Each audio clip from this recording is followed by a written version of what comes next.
बांग्लादेश में पाकिस्तान की तरह एक जहादी माहौल बनता चला जा रहा है। भारत को एक नया चैलेंज फेस करना पड़ रहा है, क्योंकि बांग्लादेश ना सिर्फ भारत के साथ है, बहुत सारी जगहों पे बॉर्डर मिलता है, बल्कि बांग्लादेश की नई अनकॉन्स्टिट्यूशनल जो गवर्नमेंट है उसके जो कुछ एडवाइज़र्स हैं, सो कॉल्ड, जो सॉर्ट ऑफ मिनिस्टर्स का पोर्टफोलियो रखते हैं, वो कुछ ऐसे मैप भी इशू कर रहे हैं जिसमें भारत के इलाकों को बांग्लादेश का हिस्सा दिखा रहे हैं। हालांकि ये वो देश है जिसको भारत ने आज़ादी दिलाई। भारत अगर चाहता तो 1971 में बांग्लादेश को अपने अंदर शामिल कर सकता था, मगर भारत ने ऐसा नहीं किया और भारत ने अजीम कुर्बानियाँ दी और ये देश अलग हुआ। और जिनसे ये अलग हुए, जिन्होंने इनके 2 मिलियन के करीब लोग मारे और लाखों औरतों को रेप किया, आज ये उनके साथ प्यार की पींगे बढ़ा रहे हैं। और ये है सिचुएशन एक नए बांग्लादेश की, जो जहादी बांग्लादेश अगर कहा जाए तो गलत नहीं होगा। मेरे साथ जुड़े हुए हैं भारत से, भारत के lieutenant general retired P R. Shankar साहब। मैं उनका शुक्रगुजार हूं कि उन्होंने हमें समय दिया इस बहुत ही कॉम्प्लेक्स इशू पे अपनी ओपिनियन देने के लिए। स्वागत है सर आपका। थैंक यू, नमस्कार। और टैग टीवी के साथ हमारा प्रणाम सब श्रोताओं को। और बहुत दिन के बाद हम मिल रहे हैं, नए वर्ष में मिल रहे हैं। सबको नए वर्ष का मुबारक हो and I wish everyone the best of 2025।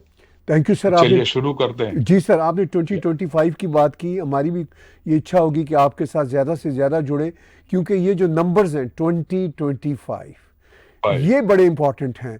ये लगता है कि एक नई क्वार्टर सेंचुरी की शुरुआत हो रही है। तो और बड़ी कॉम्प्लेक्स शुरुआत है और दुनिया में इस साल बहुत कुछ होगा और आपकी हमें ओपिनियन चाहिए होगी सर। जैसा मैंने अपने इंट्रोडक्शन में कहा, अब बांग्लादेश जहादी रास्ते की तरफ है और बांग्लादेश के सो कॉल्ड एडवाइज़र्स, एक अनकॉन्स्टिट्यूशनल गवर्नमेंट है, उसके जो मिनिस्टर्स का पोर्टफोलियो रखते हैं, उन्होंने भारत के कुछ स्टेट्स के अपने नक्शे में भी शामिल कर दिया कि ये हमारा हिस्सा होगा। और फिर ये ख़बर भी हमने देखी कि वकरुज़्ज़मान जो बांग्लादेश के चीफ द आर्मी स्टाफ हैं, उन्होंने कहा कि नहीं, हमारी तो भारत के साथ सिक्योरिटी की बहुत ज़रूरतें जुड़ी हुई हैं। तो सर सिचुएशन क्या है इस वक्त ग्राउंड पे? Right, thank you to invite me for this talk. सबसे पहले मैं बताना चाहता हूं, सिचुएशन बांग्लादेश के साथ दिन ब दिन बिगड़ता जा रहा है और कॉम्प्लेक्स होता जा रहा है। It's a challenging task. क्यों? सबसे पहले अगर हम इस चीज को अगर हम समझ लें तो बाकी चीज आता रहेगा। अभी सबको ताजुब होगा कि India has its longest border with Bangladesh, 4000 odd kilometres, and Bangladesh has only 2 neighbours. दो ही उसके नेबर्स हैं। एक इंडिया जो उसका 99% बॉर्डर कवर करता है और कुछ हिस्सा म्यांमार के साथ जुड़ा हुआ है, वो नीचे along the Chakma areas in the Cox's Bazar, उस इलाके में। So Bangladesh and India have very deep connect physically. Till अगस्त जब ये किस्सा हुआ, हमारे रिश्ते अच्छे थे। अभी अचानक ये जो मॉनसून रेवोल्यूशन हुआ उसके बाद ये बिगड़ गया है। राइट, बांग्लादेश में जो रेवोल्यूशन किया है, और कुछ लोग जो जो ज्यादा बोलते हैं, उनका सोच ये है कि भारत ने शेख हसीना को मदद किया और 15 साल के लिए उन्होंने गद्दी भी बिठाया, और जो भी हुआ है वो भारत के बोलबाले के ऊपर कर रही थी।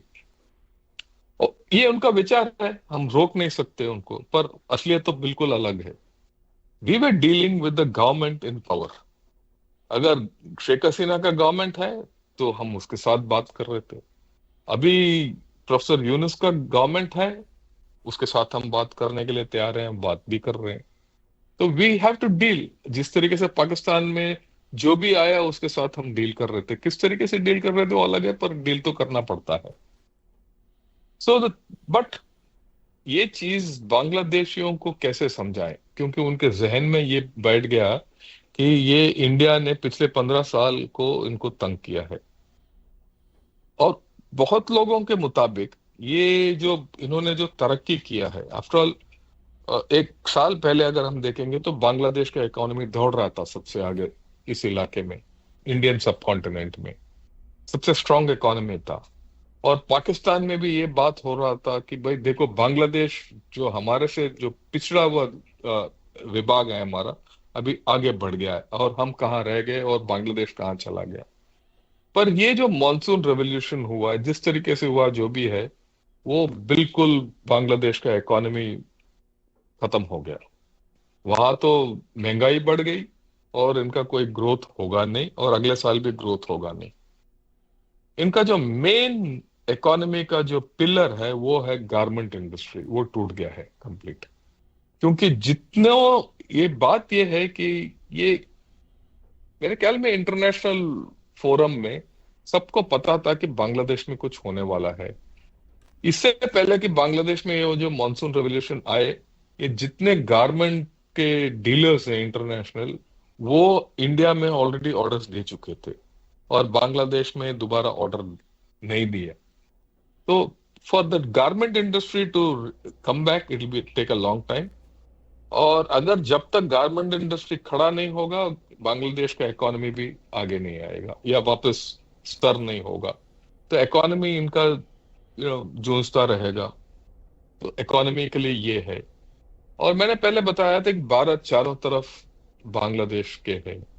तो चाहे आप गैस क्यों ना हो, बिजली क्यों ना हो, पेट्रोल क्यों ना हो, रोजमर्रा जीवन का जो भी सामग्री क्यों ना हो, यहाँ तक चावल भी, वो इंडिया से जाता है। पानी भी इंडिया से जाता है। पानी के बारे में उनको कोई प्रॉब्लम है, पर वो बात करके सुलह हो सकता है। सो एवरीथिंग वो जो है इंडिया के ऊपर निर्भर है।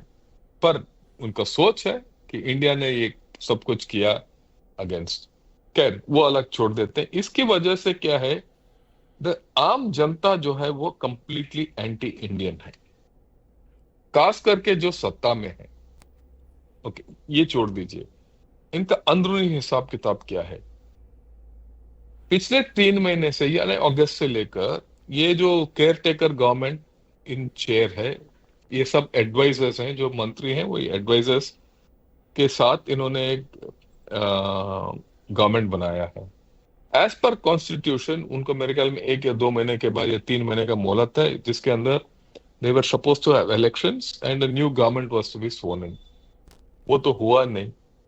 और ना ये जो caretaker government and professor Yunus wants to do it, वो करना नहीं चाहते। अच्छा, दूसरी तरह बांग्लादेश नेशनल पार्टी जो एकलौता पार्टी खड़ा है, उसके साथ जमात भी है, जमात इस्लामी। ये दोनों चाहते हैं कि इमीडिएटली इलेक्शंस हो जाए, क्योंकि अगर इलेक्शंस हो गया तो वो जीत जाएंगे, फिर ये रिफॉर्म्स लेके आएंगे जिस तरीके ये चाहते हैं। एडवाइजर साहब और उसके जो गवर्नमेंट है वो और ये स्टूडेंट्स कहते हैं पहले रिफॉर्म्स ले आओ, फिर इलेक्शंस होगा। Eight this point of time दोनों ऑप्शंस जो हैं वो गैर कॉन्स्टिट्यूशनल है। ये एन के मुताबिक नहीं है, they are beyond the end. Okay, तीसरी एंगल जो है, जो अवामी लीग जो सबसे बड़ा पार्टी है, इट्स ऑलमोस्ट बैंड। इन वो बिकर गया है। उसके जितने जो सपोर्टर्स हैं वो अंडरग्राउंड चले गए। So it is stop functioning as a party. But they had a majority for 15 years and they came to majority after defeating the Bangladesh National Party, Khalida Zia's party at one point of time.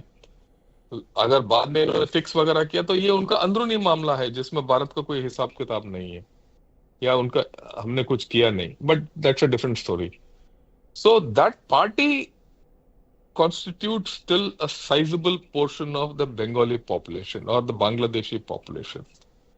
So even if a election is held आज के दिन, उसमें पूरा representation होगा नहीं, क्योंकि एक major party will be out of the equation. So it will be a one-party show because there's no other party. So even if the elections are held, I don't see any political issue being resolved. Okay. So all this is, the political part of the story. Then you look at their, the national ethos and nationalistic outlook. ये जितने student leaders थे जिन्होंने ये organise किया, ये monsoon revolution एक plan के मुताबिक ऑर्गेनाइज किया.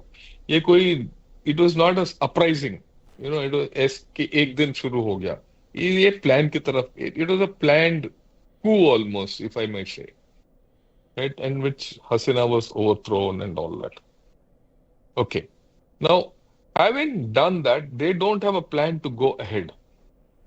They don't have a plan at all कि आगे कैसे ले जाएं. सिर्फ ये जानते हैं कि वो अपना they want to carry out reforms, rewrite the constitution, and then look at elections. So that can't happen. Okay. And in the entire process, they also given a call that Hasina should be brought back and India should give them back. उन्होंने extradition के लिए, they have given request to India. India is considering it. India will not give Sheikh Hasina back because this government is not legal as the way, in international terms. In any case, we have already extended her visa. So there's no question of Sheikh Hasina going back to Bangladesh just because a few students and the caretaker government says give it back. So till such time Sheikh Hasina is here, the ill feeling towards India will continue. There's no doubt. There's also a feeling in that place that we're being charging them extra for, gas, which we give, electricity we give, and all that. And these are all been one-sided contracts. So they want to revise everything. That's also fine. I mean, we can revise all that and we can handle it. Now, so this is where the situation at this point of time is. But in this, there are other worrying things which have started. एक तो Bangladesh has started leaning towards Pakistan. ये क्यों हुआ है हमें नहीं पता. ये क्या, ये इनके अंदर के जो जिहादी एलिमेंट है या जो रेजिडुअल पाकिस्तानियत है. आफ्टर ऑल ये एक जमाने में ईस्ट पाकिस्तान था, तो रेजिडुअल पाकिस्तानियत है जिन्होंने पाकिस्तान के साथ दोबारा ताल्लुक रखना शुरू कर दिया. ये सब वो अपना ओन हिस्ट्री भूल चुके हैं. उनके हिसाब से बांग्लादेश अभी पैदा हुआ है ऑन 7th of October. ये इनका पिछले 50 साल का इतिहास ये भूल गए.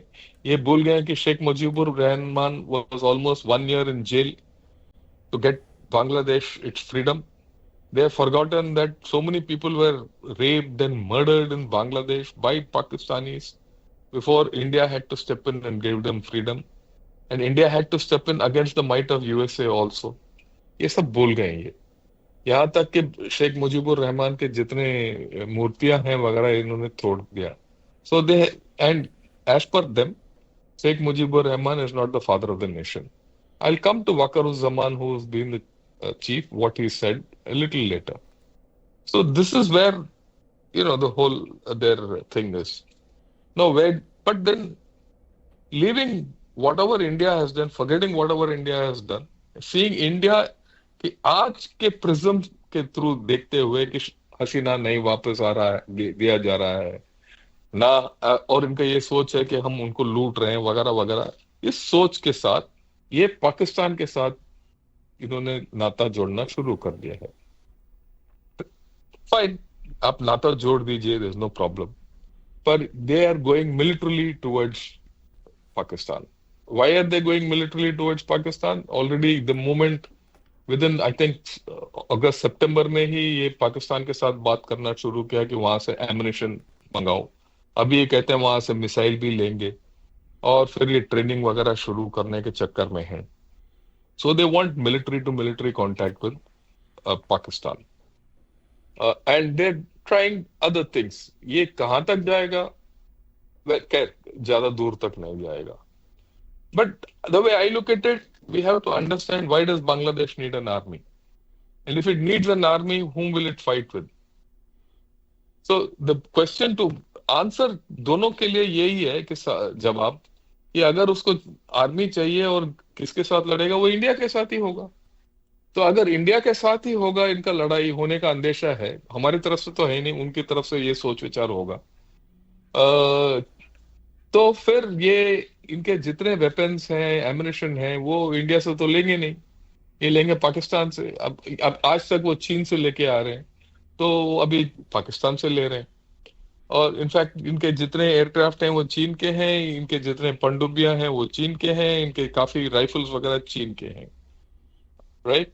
सो they are quite dependent on China for arms and equipment. अभी ये नया ये सिलसिला खोल दिया पाकिस्तान के साथ, और इनका ताल्लुक, बहुत लोगों का ताल्लुक चीन के साथ है।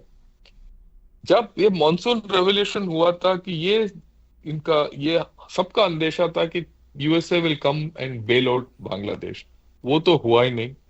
और ट्रम्प साहब जब आएंगे 20 तारीख को, वो बांग्लादेश को घास भी नहीं डालेंगे। वो उनका अगर पुराना रवैया देखेंगे तो वो बोलेंगे इंडिया को कि भाई आप संभालो बांग्लादेश को जिस तरीके से संभालना है, और अच्छा होगा, वो बाद में भी कवर करूंगा इसके बारे में। सो इस हालत में बांग्लादेश करे क्या? It will go more towards China, and China is also interested to put its foot more in Bangladesh, and it is China which is also instigating Pakistan कि भाई इनको असला दे दो वगैरह वगैरह वगैरह। So this comes to the fact, why is China and Pakistan doing all this and creating a problem for India and Bangladesh? After all, that's the whole story. So you have to see कि भाई India और China के बीच में क्या हुआ। India और China के बीच में, जैसे हमें पता है, there's some agreement on the border and there's some disengagement on the border, और for the first time China पीछे हट गया। चाइना पीछे हटा क्यों? क्योंकि ताइवान के इस इलाके में, और इनफैक्ट वेस्टर्न पैसिफिक, उनको 2-3 फ्रंट और झेलना पड़ रहा है। कोरियन पेनिनसुला में इंस्टेबिलिटी है, ताइवान में प्रॉब्लम है, साउथ चाइना सी में वो फैले हुए हैं, और USA has pumped in more troops into that area. तो they had to give up this LAC के ऊपर, they had to cede ground, वापस जाना पड़ा वहां से दबाव, और 4 साल से भारत डटा रहा। तो उनको पता चला कि भाई इस रास्ते जो अगर यहीं बैठे रहेंगे तो कुछ आगे नहीं होगा, भारत के साथ सुलह करना अच्छा है। एंड इनका इकोनॉमी डाउन हो रहा है, भारत के साथ रिश्ता जोड़ो और इकोनॉमिक टाइज बढ़ाओ, ताकि उनका इकोनॉमी को रिवाइव कर सकते हैं, भारत का मार्केट को इस्तेमाल कर सकते हैं। So they had to go back, but जैसे वो चले गए, फिर तो वो छोड़ेंगे नहीं ना इंडिया को। India can't be given a free run. So the pinpricks from Pakistan, Bangladesh, Nepal has increased. और म्यांमार का हालत तो बुरा ही है।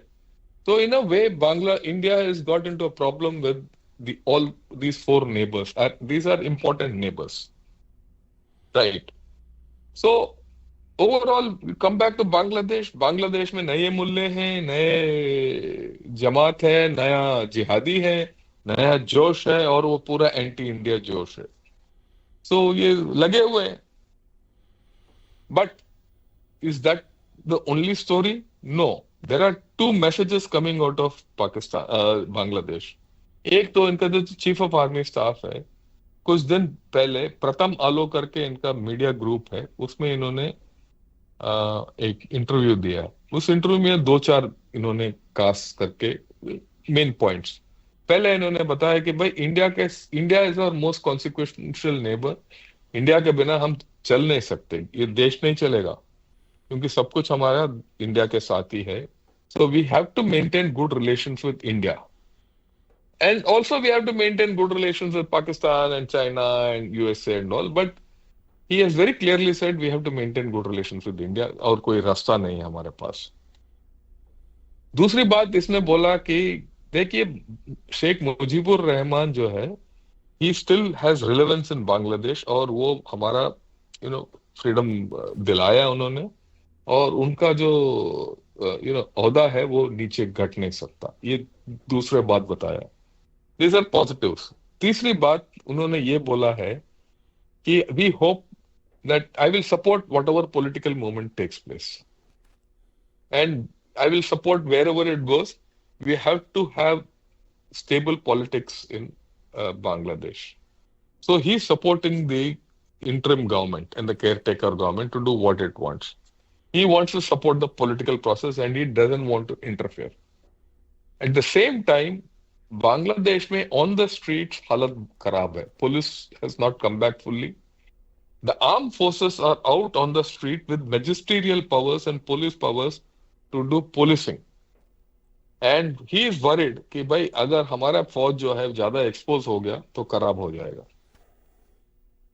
Which is logical. अगर एक फौज को आप थानेदार की ड्यूटी दे दोगे, वो भी थानेदार बन जाएगा कल के दिन, फिर फौज नहीं रहा ना. So he is worried about that. But at this point of time he is still supporting this lot. But he is not for one moment he has spoken कि भाई 50% आबादी जो अवामी लीग के जो साथ हैं उनको कैसे how will you give them democratic rights, उसके बारे में बात नहीं किया. So he is not spoken, but he spoken both ways. The rest of the people, professor Yunus, he is openly going against India with to Pakistan. He also wants to revive SAARC. SAARC failed because of Pakistan. Everyone knows that. So he says SAARC करो. So it doesn't work. And the rest of the people don't seem to be liking India, but they can do very little about it. तो एक महीने पहले हमारा जो foreign secretary है mister मिस्री, he went to Bangladesh और उन्होंने साफ तरीके से उनको बता दिया कि भाई हम आपको मदद करेंगे, you are our most important neighbour and we'll help you. बट ये ना हो कि आप हिंदुओं को मारो और माइनॉरिटीज को मारो, क्योंकि अभी तक जिसके बारे में मैंने जिक्र नहीं किया, जिस दिन जब से ये इनका जो मॉनसून रेवोल्यूशन हो गया, they been targeting minorities in a big way, right. And he said ये तो हो नहीं सकता. मोदी जी भी उन्होंने ट्वीट भी दे दिया और उनको मैसेज भी दे दिया कि भाई माइनॉरिटीज के साथ आपका सलूक ठीक नहीं है. So that is another major point. आप जब जिहादी बोल रहे हो, इट इज नॉट ओनली जिहादी mentality, it is Islamization and radicalization where the minorities are getting marginalized, and not only marginalized, they are being completely ill treated. Yahi main bolunga, right? And it is supposed to be a secular nation.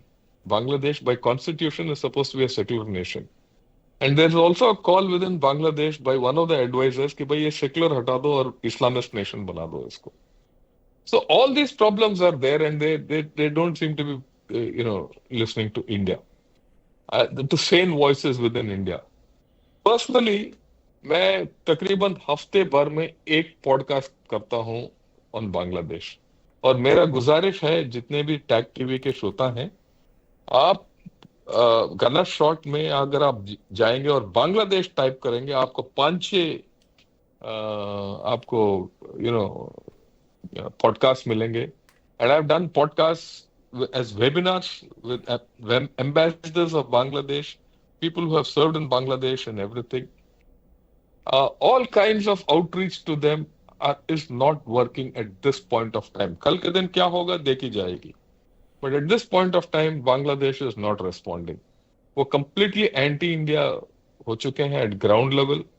अगर आप podcast में अगर आप देखेंगे तो बहुत बांग्लादेश गाली देंगे. मैं यकीनन बता सकता हूं कि इस पॉडकास्ट के बाद भी जब ये रिलीज हो जाएगा, बहुत बांग्लादेश ये आएंगे और उनका नेगेटिव कमेंट होगा, राइट. ये एक ट्रेंड हो चुका है. अगर आप बांग्लादेश के बारे में बात करो, उनका सोच ये है कि हम सब कुछ जानते हैं और आप बेवकूफ हो. जी सर, आपने कहा, बड़ी अच्छी बात की. सॉरी मैं आपको इंटरप्ट कर रहा हूँ. वो ये कहते हैं कि हम सब कुछ जानते हैं, वो तो नई हिस्ट्री लिख रहे हैं. अच्छा, वो उस हिस्ट्री में अगर वो ये कहें जी कि शेख मुजीबुर रहमान को हमने उनके मुजस्मे मार गिराए, तो चलिए ये बात तो समझ आती है. लेकिन वो ये कहते हैं कि भारत ने कोई कंट्रीब्यूट ही नहीं किया बांग्लादेश को आज़ाद कराने में। वो ये कहते हैं कि वो जो जंग थी 71 की, वो भारत और पाकिस्तान के बीच नहीं थी, वो तो बांग्लादेश और हमारे बीच में थी। वो यहाँ तक कहते हैं कि वो तो हमारे फौजी लड़े थे। और मैं उनसे ये पूछता हूँ कि उस वक्त भी मुझे याद है, जब मैं हिस्ट्री देखता हूँ 1971 में, तो वो बांग्लादेशी जो फौजी थे वो तो पाकिस्तानी फौजी हुआ करते थे, क्योंकि उस वक्त तो उनकी इंडिपेंडेंस नहीं हुआ ही नहीं थी। हुआ। फिर जनरल अरोरा तो बांग्लादेशी नहीं थे, जिनके सामने जनरल नियाजी ने वो हथियार डाले, सरेंडर सरेंडर किया। और वो जो बड़ी फेमस पिक्चर है, जिसके पीछे 1 दर्जन के करीब भारतीय फौजी ऑफिसर्स खड़े हैं और जनरल नियाजी सर नीचे करके सरेंडर पे साइन कर रहा है। तो वो ये सब कुछ हुआ। अच्छा सर, ये जो जहादी पूरी की पूरी सिचुएशन है, ये हम इसको देख रहे हैं। आपने कहा कि जो वक़रुज़्ज़मान हैं उन्होंने ये बातें भी की, और वक़रुज़्ज़मान समझते हैं कि भारत कितना उनके लिए इम्पोर्टेंट है, मगर फिर वही आर्मी पाकिस्तान के साथ मशकें करने के प्लान क्यों कर रही है? चाइना का प्रेशर भी समझ आ सकता है, लेकिन इनकी क्या ज़रूरत है? अगर ये अपने आप को स्ट्रॉन्ग करना चाहते हैं तो ये भारत के ख़िलाफ़ ही होंगे, मगर ये भारत के ख़िलाफ़ तो कुछ कर नहीं सकते एज अपोज टू भारत। इनकी तो आर्मी बहुत छोटी है, और ये क्यों भारत के ख़िलाफ़ होना चाहेंगे? ये भी एक बहुत बड़ा सवाल है। तो इन एंगल्स को आप कैसे देखते हैं सर?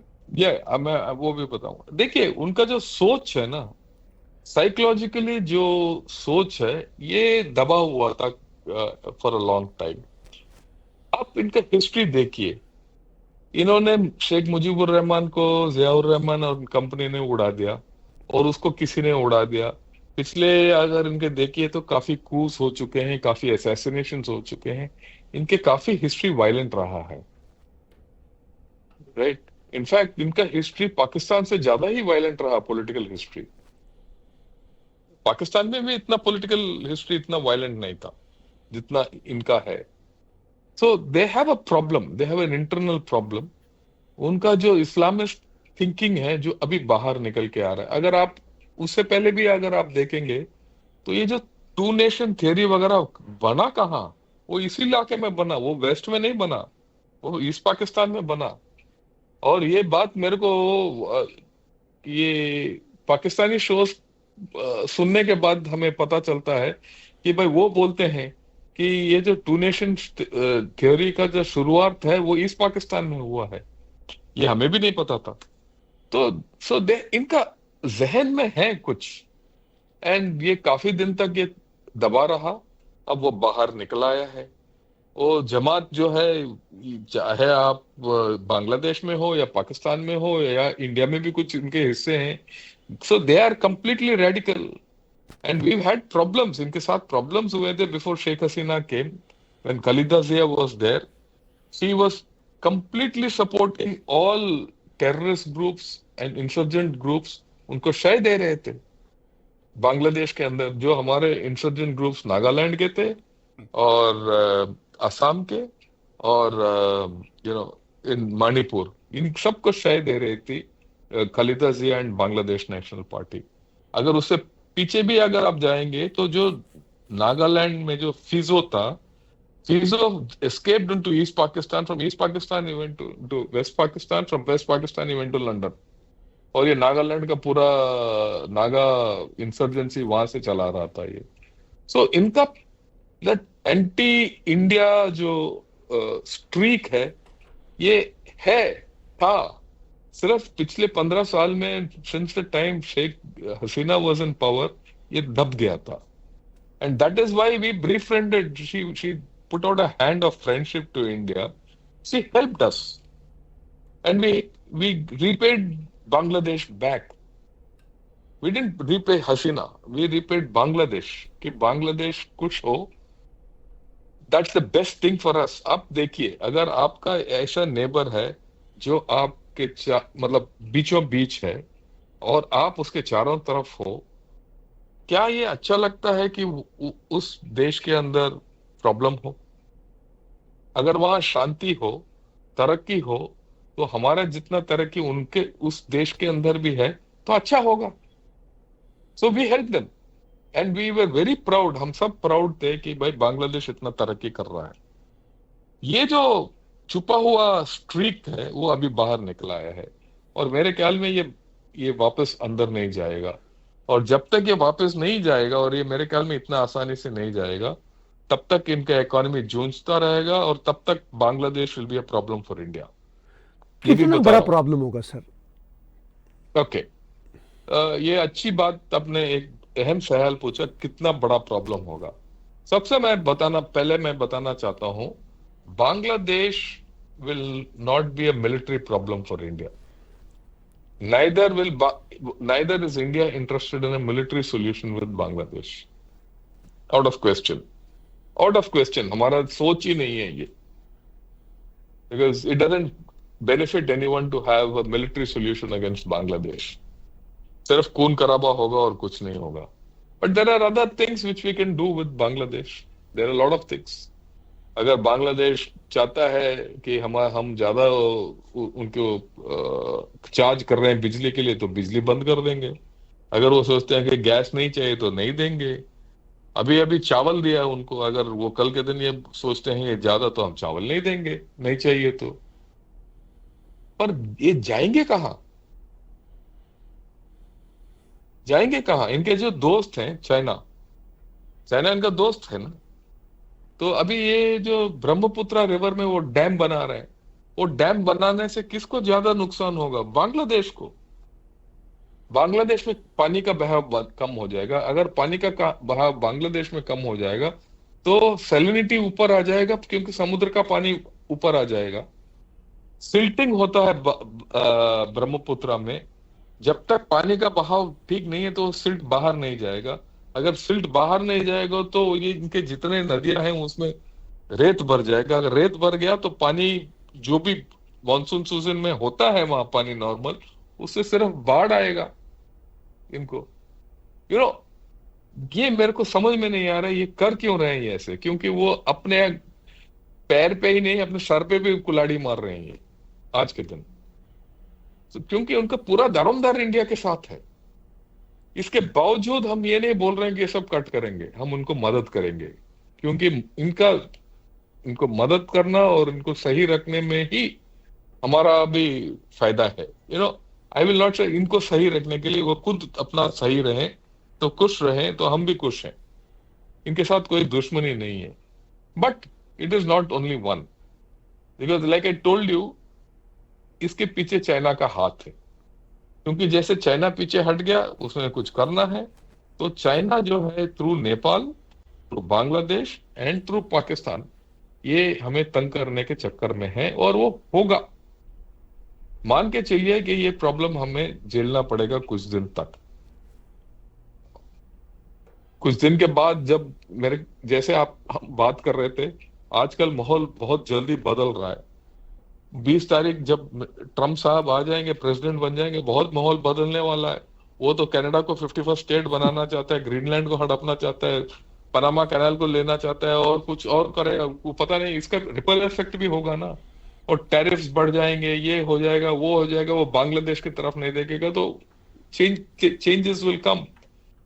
उस चेंजेस के साथ और ये करंट हालत के साथ, we will have to see how changes happen. But it is not as if India will be held back because of Bangladesh.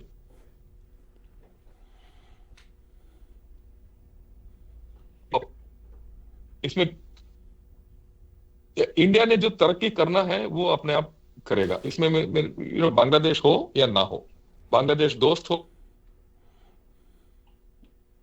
ज्यादा, I don't have a problem with that part of the story. The point is that there will be daily irritants. Our passage to the other side of northeast will be a problem for us. वैसे जो है वो हालत रहेगा। Ideally, we would have liked to have communication through Bangladesh to the northeast. That will suffer. We will now have to explore more through the Bay of Bengal and maybe even through Myanmar, because Arakan army is reaching out a hand for the Kaladan multimodal port. We'll have to go that route. बहुत लोग सोचते हैं कि भाई बांग्लादेश में ना आप InvIT कर दो और हिंदुओं को एक जगह रखो, वो मुनासिब नहीं है। क्योंकि हिंदू पूरे देश में फैले हुए हैं, एक जगह कोई ऐसा जगह नहीं है which is a Hindu state और थिंग। और दूसरी बात है, बांग्लादेश में एक अजीब सी चीज है, बाकी देशों में स्टेट्स होते हैं, बांग्लादेश में कोई स्टेट नहीं है। अब देखिए पाकिस्तान में भी 4 प्रोविंस है ना, इनका इलेक्शंस होता है, उसका चीफ मिनिस्टर होता है वगैरह वगैरह। यहाँ ऐसे नहीं है, सिर्फ प्राइम मिनिस्टर है पूरा देश में और डिस्ट्रिक्ट्स में। So there is no way you can have, you can operate through the states also. Like in India the states are also there, center is also there, दो गवर्नमेंट चलते हैं, बाइकार्मल system है। वो तो है ही नहीं उधर, वो तो यूनिटरी थिंग है, जो भी वहां सेंटर में बैठा ढाका में वो पूरा देश को चलाता है। वैसे है तो एक स्टेट के मुताबिक, but if there was a two-tier system of governance in Bangladesh, maybe there's some balance, check and balances। वो check and balances नहीं है बांग्लादेश के अंदर अभी। So Bangladesh is going to remain a problem for India, and if it's a problem for India, for ये जो Indian subcontinent में थोड़ा अशांति होगा। But we have to exhibit strategic patience. Strategic patience एक चीज है जो हमने सीख लिया है। 4 साल चाइना के साथ भिड़े रहे और उनको पीछे धकेल दिया। अगर आप देखिए तो आज तक मैं 62 के बाद या कोरिया में या हांगकांग में या साउथ चाइना सी में चाइना का ऐसा कोई एक बार भी उन्होंने जो कदम आगे रखा है वो पीछे नहीं लिया। They have not taken back except against India. अभी 67 में भी हुआ जब सेकिल में उनको 2 थप्पड़ लगाया हमने नतुला में। 87 में अरुणाचल में इनको घेर लिया हमने ऊपर। डोकलम में इनको चलने नहीं दिया। अभी ईस्टर्न लद्दाख में हमने उनको पीछे कर दिया। For the first time they have broken their own defences and gone back by 9 kilometres, which is unprecedented. So China will trouble us, and China will trouble us through Bangladesh, Nepal, Pakistan, and to some extent through Myanmar. So we'll have to accept it. We'll have to accept the status and take action accordingly. So the good thing is China is not going to be breathing down our neck. It is only Bangladesh और पाकिस्तान इनको jail लेंगे, अब हम उसको sort out कर देंगे। And like I said, Bangladesh has to be sorted out economically, diplomatically, and other ways. For example, इनका जितना मेडिकल ट्रीटमेंट है वो ज्यादातर इंडिया में होता है। यहाँ तक मैंने देखा है चेन्नई में अपोलो हॉस्पिटल्स हैं, यहाँ बहुत बांग्लादेशी आते हैं, ढाका से आते हैं यहाँ चिकित्सा के लिए। वो सब बंद हो जाएगा अगर ज्यादा इन्होंने शुरू कर दिया तो। So there are a lot of levers still with India to resolve Bangladesh, because I think the Chief of Army Staff of Bangladesh is a wise man when he says, look, बिना India के हम चल नहीं सकते। और ये जो खबर उन्होंने दिया है वो आखिरी बांग्लादेशी के कान में और दिमाग के अंदर जाने की जरूरत है। So this is what I had to say about Bangladesh.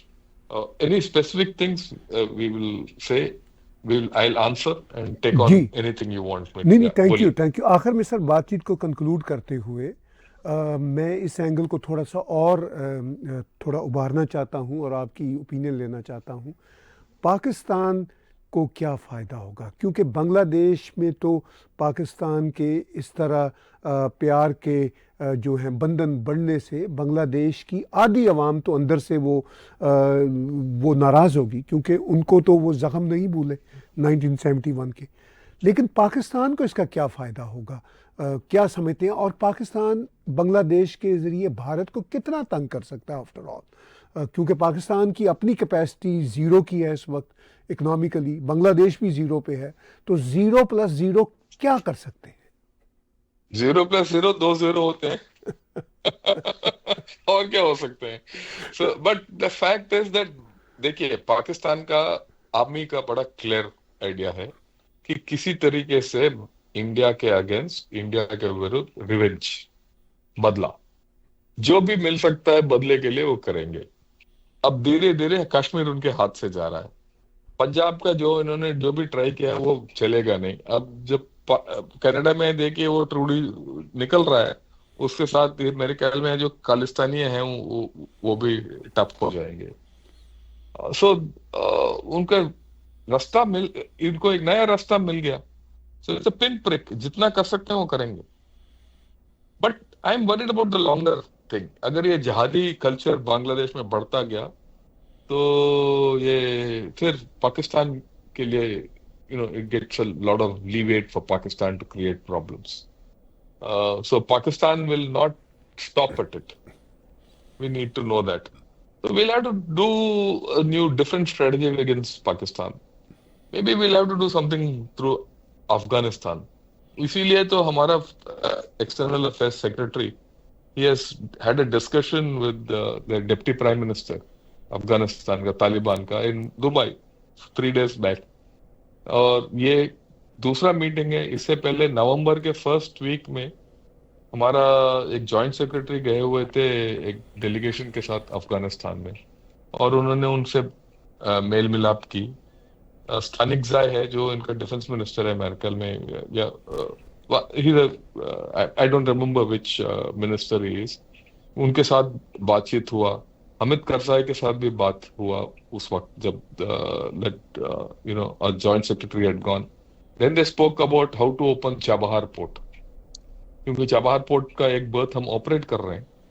तो चाबहार पोर्ट ऑलरेडी हमने वहाँ 8-9 साल पहले जरन से डेलाराम तक रोड बनाया है, इंडिया ने बनाया था। तो और उसका कनेक्टिविटी अगर चाबहार पोर्ट तक हो गया, ज्यादातर हो गया, तो फिर ट्रेड उस इलाके से शुरू हो सकता है पाकिस्तान को बाईपास करके। सो जिस तरीके से पाकिस्तान यहाँ ट्राई करेगा हम वहां ट्राई करेंगे। सिर्फ फर्क यह है कि हमारे पास ज्यादा इकोनॉमिक वेयरविदॉल है, डिप्लोमेटिक क्लाउट हमारा ज्यादा है, तो रिस्पॉन्स भी ज्यादा है, और अफगानिस्तान में लोग भारत के साथ जुड़े हुए हैं। एंड इसमें कोई डाउट नहीं है, भारत के लोग और अफगान के लोग जितने, चाहे वो पश्तून क्यों ना हो, तजिक क्यों ना हो, या हजारा क्यों ना हो, वो इंडिया के दोस्त हैं वो। So we will get better results. Pakistan को ऊपर प्रेशर डालेंगे वहां से, इसमें डाउट नहीं है। पाकिस्तान को भी डाउट नहीं है क्योंकि वो बोले जा रहा है। So it ultimately at some point of time Pakistan has to realise कि वो कहाँ खड़ा है।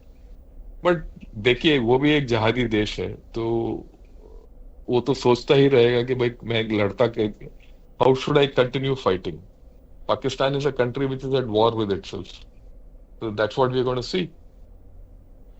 बहुत बहुत धन्यवाद। आपने बड़ी अच्छी बात की, बड़ा अच्छा एनालिसिस किया कि पाकिस्तान बांग्लादेश के साथ मिलके कोई बहुत बड़ा चैलेंज, जिहादी चैलेंज भारत के लिए तो है नहीं, मगर उल्टा अब अफ़गानिस्तान में जो कुछ शराकतदारी भारत की और तालिबान रजीम की चलेगी, वो पाकिस्तान के लिए सरदर्दी होगी और बांग्लादेश के लिए भी सरदर्दी होगी। इन दोनों देशों का भी ये सोचना है कि क्या इनको जिहाद का रास्ता अपनाना है या इनको, हमारे यहाँ एक इज्तिहाद है, रीथिंकिंग जिसका एक अरबिक में है, वो रास्ता अपनाना है।